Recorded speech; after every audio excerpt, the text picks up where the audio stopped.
اگر ایک عورت کا خاوند فوت ہو گیا، اصول شریعت کا یہ ہے کہ وہ خاوند کے گھر میں 4 مہینے 10 دن عدت گزارے، لیکن حالات ایسی ہیں کہ وہاں اس کو رہنے نہیں دیتے یا کوئی اس کی دیکھ بھال کرنے والا نہیں ہے، تو وہ اپنی ماں باپ کے گھر میں بھی آ کے عدت پوری کر سکتی، مجبور ہے، کیا کرے۔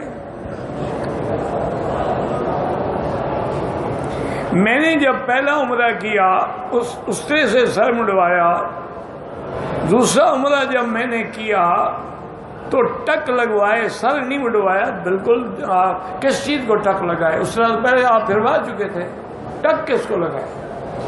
اسرا بھی پھروائیں اور دم بھی ادا کریں۔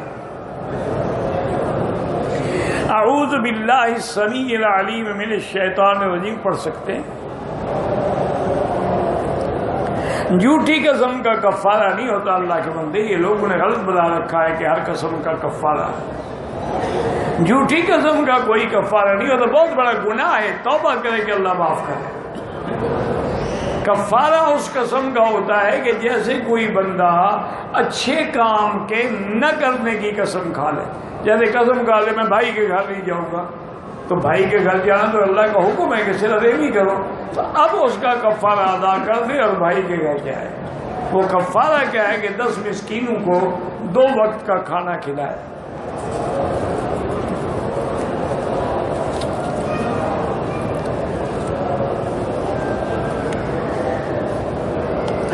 میری امی اور خالہ آ رہی ہیں گروپ کے ساتھ، انشاءاللہ عمرہ ہو جائے گا۔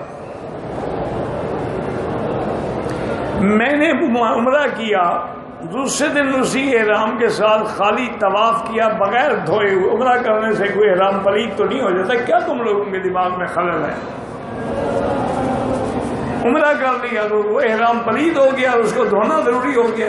خدا کے بندے 100 عمرہ کرو، جب تک پلید نہ ہو نہ دھو۔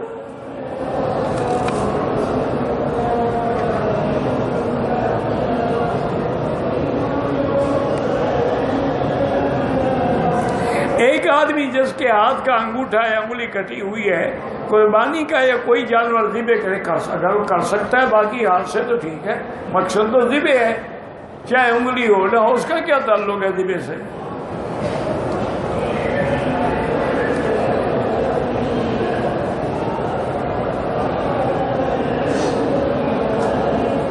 میرا بھائی پورے حدود حرم میں 1 کا 1 لاکھ ہے، گناہ 1 لکھا جاتا ہے، لیکن بادشاہ کی دربار میں وہ 1 گناہ بھی ہلاکت کے لیے کافی ہے۔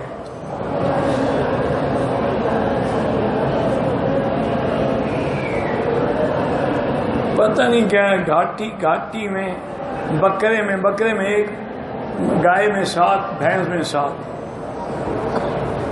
غیر مسلم کے ہوٹل پہ یا اس سے کھانا کھا سکتے ہیں، ہاں ہو سکتا ہے کھا سکتے ہیں، لیکن یہ تسلی کریں کیا وہ ایسا آدمی تو نہیں ہے جو حرام ملاتا ہو۔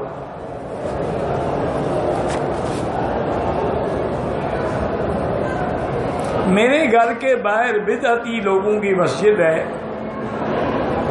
اور صحیح موحد لوگوں کی مسجد نہیں ہے، تو اس لیے وہاں مسجد میں چلے جاؤ، جب جماعت ہو جائے جا کے اپنی کر لو یا اپنے گھر میں جماعت کر لو، کیونکہ اہل بدعت کے پیچھے نماز نہیں ہوتی ہے۔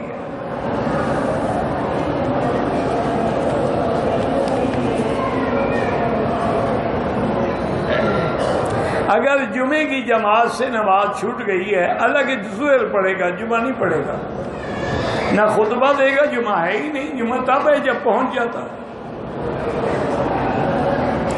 عمرے کے بعد حلق پہ مشین نہ لگائے، صرف بال کٹنگ کروا لے، اگر 1/4 حصہ کٹ جائے تو ٹھیک ہے۔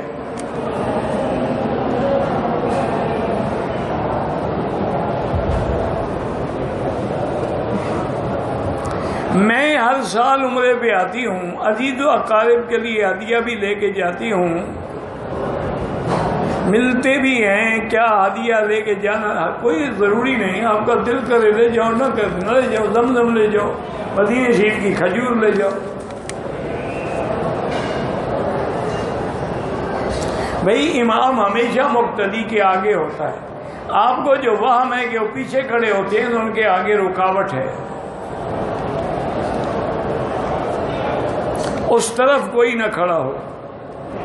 ایک آدمی نے طائف سے احرام باندھا، حلق سے پہلے بخار آ گیا، ساتھیوں نے اسے سلے ہوئے کپڑے حلق سے پہلے پہنائے، رات کے بج رہے اور آج اشراق کے بعد سلے ہوئے کپڑوں میں ساتھی حلق کر دیا، کوئی دم نہیں، معذور ہے بیچارہ، کیا کرے۔ ہمارے علاقے میں مسجد 2 منزلہ ہے، اس کے پڑوس میں 3 منزلہ گھر بنا سکے، کیوں نہیں بنا سکتے؟ 100 منزلہ بناؤ۔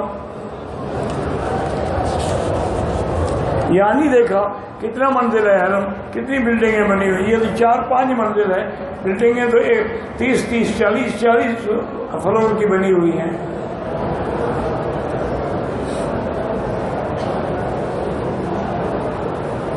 اگر امام جماعت میں نہیں مل سکے ہیں، بعد میں اپنی اس کا بھی 1 لاکھ ملے گا، لیکن جو جماعت کا اجر ہے وہ تو نہیں ملے گا۔ اگر وظیفہ کریں تو تسبیح دائیں ہاتھ میں ہو، ذکر اللہ بھی دائیں ہاتھ سے افضل ہے۔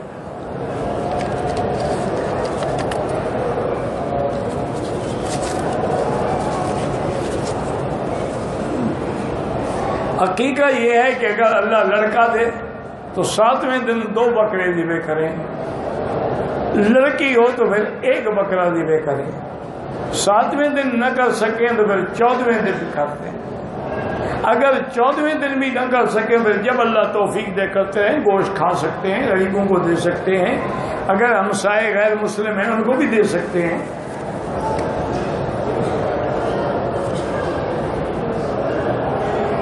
ایک آدمی نے عمرہ کیا، صفا مروہ کرنا بھول گیا، احرام کھول دیا، اب جب اس نے اگر حلق کرا لیا ہے تو دم پڑ گئے، حلق نہیں کرایا ہے تو احرام باندھ کے صفا مروہ دوڑ لے۔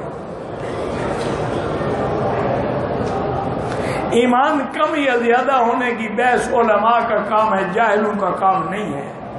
امام بخاری رحمۃ اللہ علیہ ایمان و یزید و ینقص، اسی طرح ہے کہ الذین آمنوا زادتہم ایمانا، بعض علماء فرماتے ہیں کہ اس کے بڑھنے کا معنی ہے کہ اس کے جیسے درخت کو شاخیں لگتی ہیں پھل لگتے ہیں۔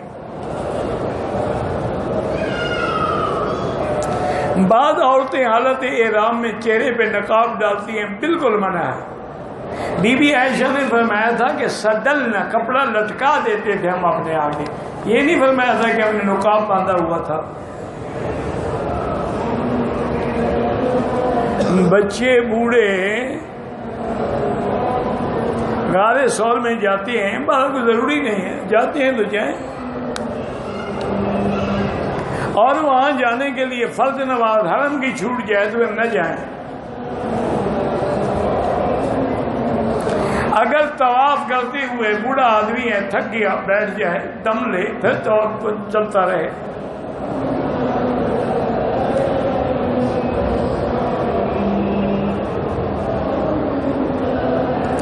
ایک آدمی کا موبائل گر گیا، دوسرے آدمی اٹھا کر لے گیا، پھر اس کی سمیں نکال دی اور آدمی نے اس کو کہا واپس کر، وہ کہتے ہیں چوری، اور چوری کیا ہوتی ہے، اس سم میں تو پیسے ہیں نا۔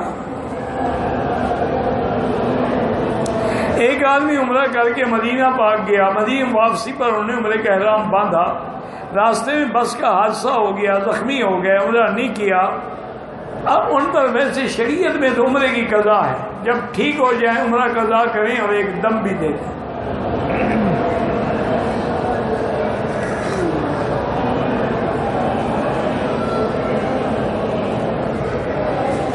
یہ روایت حدیث مبارک میں کچھ صحیح حدیث نہیں ہے کہ آپ کے والدین کو دوبارہ زندہ کیا جائے گا، یہ تو جلال الدین سیوطی رحمۃ اللہ نے لکھا ہے، ورنہ کسی صحیح سیاقی حدیث نہیں ہے۔ ابراہیم خلیل روڈ پہ کام کرتے ہیں، ٹائم میں ہم بلڈنگ میں حرم کی جماعت کر، اگر صفے ملے پھر نماز ہوگی، صفے نہ ملے نماز نہیں ہوگی۔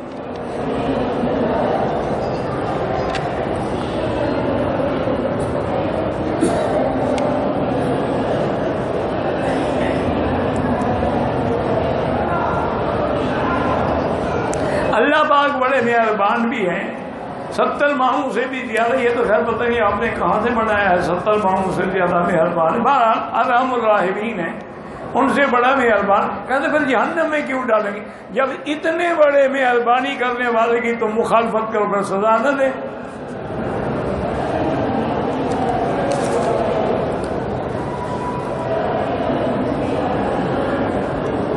کہتے ہیں جی کہ کفار مشرکین کے لیے مسلمانوں کے لیے شفاعت ہوگی، بالکل ہوگی، لیکن اللہ کی حکم سے ہوگی۔ کافروں کے لیے کوئی شفاعت نہیں ہوگی۔ کافروں کو اللہ نے کیوں کفار پیدا کیا؟ بالکل کافر پیدا نہیں کیا۔ کل مولود یولد الفطرہ، سب کو دین فطرت پہ پیدا کیا۔ فَأَبَوَاهُ يُحَوِّدَانِهِ أَوْ يُنَصِّرَانِهِ، پھر ماحول اس کو یہودی نصرانی بناتا ہے، اللہ تو نہیں زبردستی بناتے۔ میرے اوپر بڑا قرضہ ہے، استغفار زیادہ پڑھو۔ حضرت بلال حرم میں کس جگہ کھڑے ہوتے تھے؟ نہ وہ حرم رہا نہ وہ جگہ رہی، اب تو حرم ہی آسمانوں تک الحمدللہ پہنچ گیا۔ کیسے بتائیں جی یہاں کھڑے ہوتے تھے؟ مسجد حرام کا احاطہ عمارت مسجد کے اندر ہی، جہاں پر صفیں ہیں، جہاں تک صفیں مل جائیں وہ مسجد حرم کی جماعت ہے۔ میں نے تکلیف کی شدت سے بال منڈوانا بھول گیا، باقی وضاحت یہ ہے کہ میں نے طواف 7 چکر مکمل کیے۔ صفا مروہ میں جو چکر ادا کیا تکلیف گئے، اس میں بھی مجھے شک ہے، بہرحال آپ ایک دم ادا کریں۔ شدید پیٹ میں درد ہو گیا تو آپ چلے جاتے، احرام میں رہتے، دوائی لیتے، ٹھیک ہو کے عمرہ کرتے۔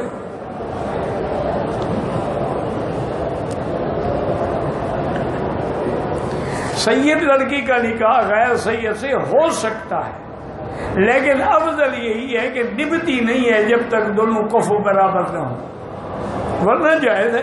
حضور پاک نے اپنی بیٹی کا نکاح حضرت عثمان نے نہیں کیا، تو حضرت عثمان تو بنو امیہ سے تھے، وہ تو سید ہی تھے، اور حضور سے بڑا سید کون ہے؟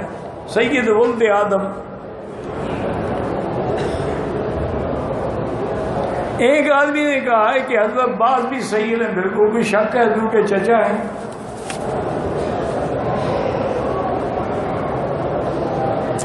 اگر حالت احرام میں کھجلی پہ مرہم لگا دی جائے کچھ نہیں ہوتا ہے۔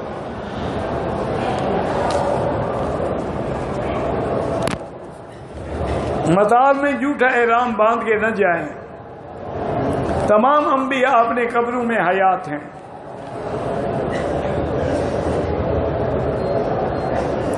اگر وضو تو ہے لیکن دوسری نماز سے پہلے ویسے آدمی مسواک کر لے، کوئی حرج نہیں۔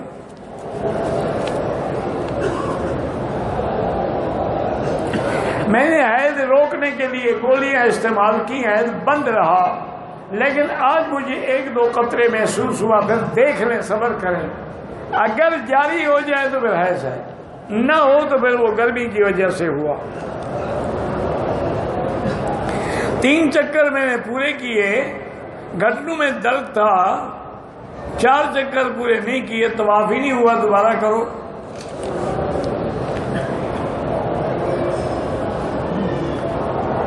گھاٹی میں، پتہ نہیں کون سی گھاٹی میں، جیلانہ سے عمرہ کرنا بالکل ٹھیک ہے، حضور پاک نے خود کیا ہے، یار کو مسئلہ بیان کرتے ہوئے کوئی لحاظ تو کیا کرو، حضور نے خود جیلانہ سے عمرہ کیا ہے۔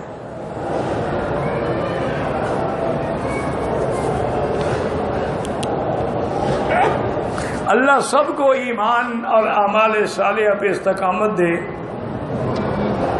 لوگ اپنے مکان سے احرام باندھتے جھوٹے طواف کے ناجائز ہے۔ اشراق یہ ہے کہ سورج نکلنے کے بعد 2 رکعت یا 4 رکعت پڑھیں، اور چاشت کا معنی یہ ہے کہ جب 9-10 بج جائیں، گرمی بڑھ جائے، پاؤں جلنے لگیں، اس وقت پڑھیں۔ مسجد حرام پورا مکہ مسجد حرام ہے، واللہ اعلم۔ اللہم صلی علی سیدنا محمد وبارک وسلم۔ یا حی یا قیوم یا ذی الجلال والاکرام، یا حی یا قیوم یا ذی الجلال والاکرام۔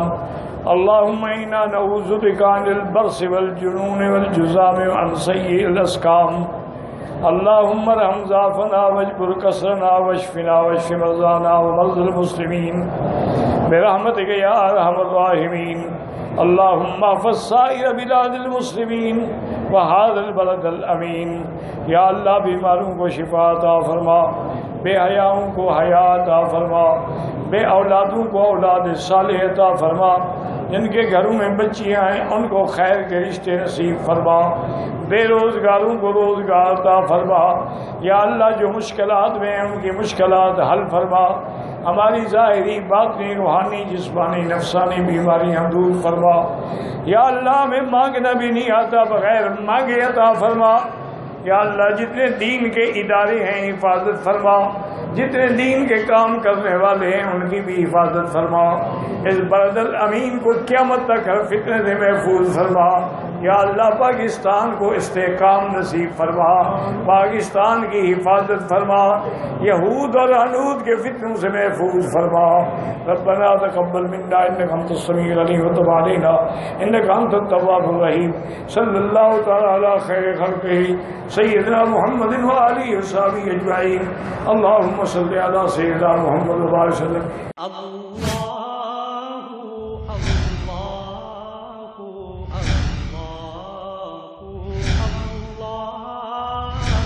اللہ